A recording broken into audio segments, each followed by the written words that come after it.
Shalom saudara, saudari di dalam nama Tuhan Yesus Kristus. Hari ini kita akan mendengarkan Seminar Romo Eko Wahyu. Saya melakukan sesuatu untuk tujuan mulia. Apakah itu pengorbanan? Selamat mendengarkan. Seperti tadi, Pak Frans. Ayah saya COVID, saya harus terjun merawat dia. Saya tidak mau kehilangan dia. Dia berharga bagi saya. Lihat, dia sudah mencintai saya. Saya lakukan enteng-enteng saja. Anda pun sama, sacrifice untuk anak-anak Anda. Anda capek bekerja, lalu pulang ke rumah, anak-anak cerita, "Ma, makanannya ndak enak, buatan mama enak banget." Pasti mamahnya akan langsung melakukan untuk anaknya. Dan dia sukacita pada saat sudah masak dihabiskan, senang. Ibu saya itu kalau udah masak senang sekali dihabiskan. Kami anak-anaknya menghabiskan bukan karena enak. Karena tidak ada pilihan lain. Selain dua, lapar dan makan. Ya sudah, kita makan. Jadi kita melakukan pengorbanan akan enteng, mengalir begitu saja kalau untuk orang-orang yang kita sayangi. And a big question is, kalau saya berkorban untuk orang yang pernah mengkhianati saya, pernah menyakiti saya, dan orang itu adalah orang yang saya sayangi. Ini menjadi sebuah sacrificing yang berat banget. Apalagi orang itu sudah tidak berharga lagi. Tak pateni wae.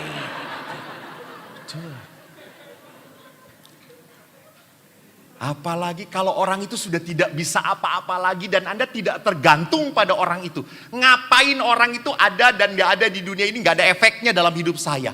Tetapi saya harus melakukan sesuatu pengorbanan untuk dia. Ini berat banget. Ini berat banget. Maka pengorbanan yang seperti ini tidak pernah boleh melihat pribadi orang tersebut. Apakah dia layak supaya saya melakukan pengorbanan atau tidak? Kalau melihat layak atau tidak layak, orang yang sudah menyakiti saya, lalu saya berkorban untuk dia, layak atau tidak? Layak atau tidak? Anda manusiawi. Betul. Tidak layak.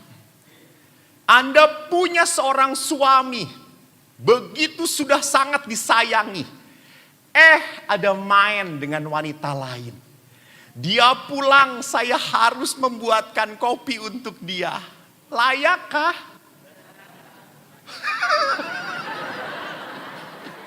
Saya nggak nanya ibu langsung enggak. Tenang saja Bu, jangan emosi, tenang. Ibu jadi melihat kepada saya seperti saya pengkhianatnya gitu ya. Langsung kita mengatakan tidak. Kalau bisa saya akan membalasnya. Betul atau tidak? Anda harus banyak bertobat. Nah, tuh. Jadi memang paling sulit sekali kalau saya melihat orang itu. Nah, saya punya cerita, kisah. Ini Rawono di YouTube toh yo. Jangan ke YouTube, off.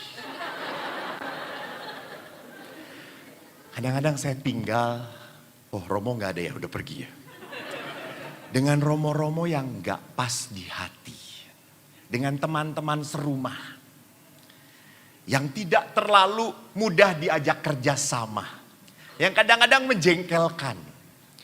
Tugasnya begitu mudah ditaruh kepada saya. Ada yang meninggal, Eko bagian yang meninggal, Eko yang meninggal. Ada sakramen perminyakan, Eko, jagoan dia. Jos kalau doa untuk orang yang meninggal. Emang saya terkenal jos banget gitu ya. Baru gini aja udah plak gitu ya. Belum perminyakan saudara-saudara baru gini. Tuhan gubrak asah. Sudah Tuhan. Selesai dia. Langsung saya telepon amal penguburan Katolik, ukuran petinya siapkan gitu ya. Hei, Romo itu selalu hal yang berat kepada saya. Tetapi kalau diajak makan, saya tidak pernah diajak-ajak gitu ya. Saya kalau membaikin dengan teman serumah kayak gini, menarik atau tidak? Tidak menarik, tidak menarik. Tetapi saya tidak boleh melihat dia. Saya berkorban untuk dia. Saya berkorban untuk sesuatu yang lebih mulia. Ini bedanya. Ini sacer, ini kekudusan. Ini pengorbanan yang membawa kekudusan saya. Jadi saya berkorban untuk Bapak. Bukan karena saya melihat Bapak. Bukan karena Bapak sudah melakukan sesuatu yang baik untuk diri saya. Tidak. Saya melihat sesuatu yang lebih mulia. Apa? Saya kaget, seorang ibu di paroki kami, punya 3 anak, punya suami yang dia sayangi. Dia sangat berbakti pada suami ini. Dan apa yang terjadi? Suami ini pergi meninggalkan mereka. Jadi bukan hanya meninggalkan istrinya, anak-anaknya ditinggalkan untuk menikah dengan wanita lain. Dan wanita ini hanya menginginkan apa? Cien. Cien.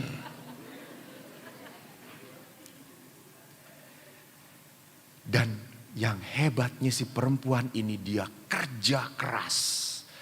Dia besarkan anak-anaknya.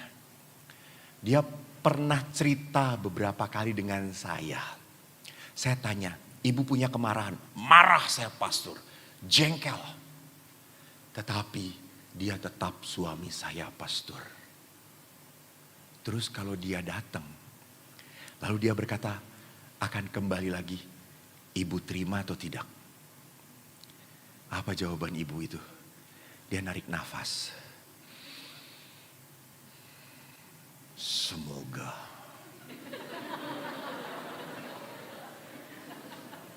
Jadi saya sudah mengerti kalau pulang mungkin nyawa Bapak ini tidak tertolong gitu.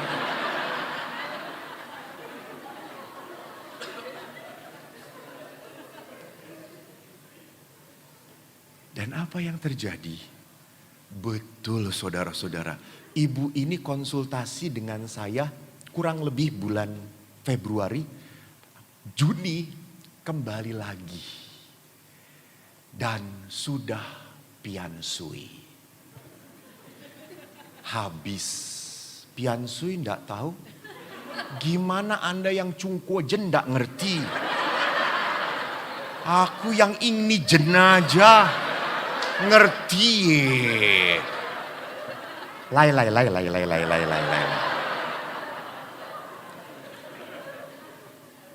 Dia sudah lumpuh, tidak bisa apa-apa. Dan dia datang, dan yang hebatnya apa? Istrinya merawat. Merawat. Saya berkata, edan bu, edan. Hanya orang gila yang bisa seperti ini, betul atau tidak? Dan pasti orang yang seperti ini pengikut orang gila. Hei, Yesus pernah disebut gila. Jangan lupa. Karena Yesus selalu lawan arus. Orang yang tidak layak diterima, dia terima kembali. Dan sampai akhirnya tak lama kemudian memang suaminya meninggal. Saya pernah mendekati. Mbok racun yo. Mboten Romo, mboten. Ngapusi gue sitik-sitik bu kei. Kaporit gitu ya. Buatan Romo. Dan setelah meninggal apa yang terjadi? Ibu ini yang memandikan dia. Ibu ini yang membereskan segala-galanya ke pemakaman. Sampai dia mengatakan kepada anak-anaknya, "Nak, ini papamu, nak, ini papamu. Kamu harus sayang pada papa." Ini lihat. Bukan hal yang mudah. Lalu saya tanya ibu ini setelah penguburan. Bu, ibu mengorbankan perasaan ibu mengorbankan emosi ibu, mengorbankan kemarahan ibu. Kenapa ibu lakukan menerima dia? Apa jawaban ibu itu? Romo, jujur saya tidak butuh dia. Anak-anak butuh dia. Wow.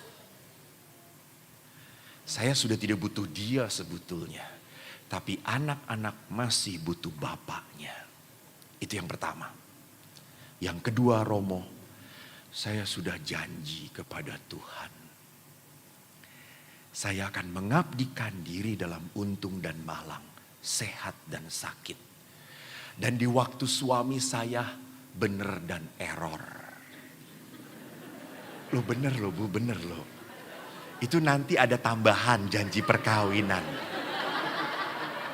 Karena sekarang banyak suami yang dan istri lebih enaknya menghina kaum laki-laki.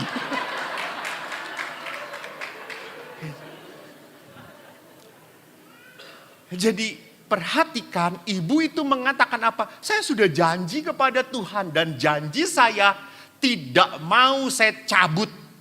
Karena saya berjanji dengan Tuhan. Biarkan saya damai. Ini lihat. Dia melakukan pengorbanan untuk yang mulia. Bagi dia yang paling berharga itu apa? Iman dia, Katolik dia, Tuhan. Itu yang paling berharga. Maka kalau ada orang-orang yang tidak bisa mengampuni, tidak bisa memaafkan, tidak bisa berkorban. Kenapa sampai terjadi seperti itu? Bisa terjadi dalam hidup dia, Allah dan iman bukan hal yang berharga. Maka dia bisa gadaikan begitu saja, bebas. Jadi kalau Anda merasa bahwa janji saya adalah hal yang berharga bagi Tuhan, itu yang harus menjadi motivasi saya untuk berkorban. Walaupun dia tak layak untuk saya korbankan. Tidak layak untuk saya lakukan kebaikan bagi dia. Jadi saya melakukan sesuatu demi tujuan yang lebih mulia, lebih agung, lebih kudus, lebih berkenan kepada Tuhan. Nah saudaraku, bagaimana pada saat kita melakukan sesuatu untuk yang lebih mulia, lebih berkenan kepada Tuhan, maka tanpa sadar akan muncul keikhlasan, kerelaan, keentengan. Karena tadi dijalankan karena saya tahu Allah itu lebih berharga dari saya. Kemauan Tuhan itu lebih berharga dari saya.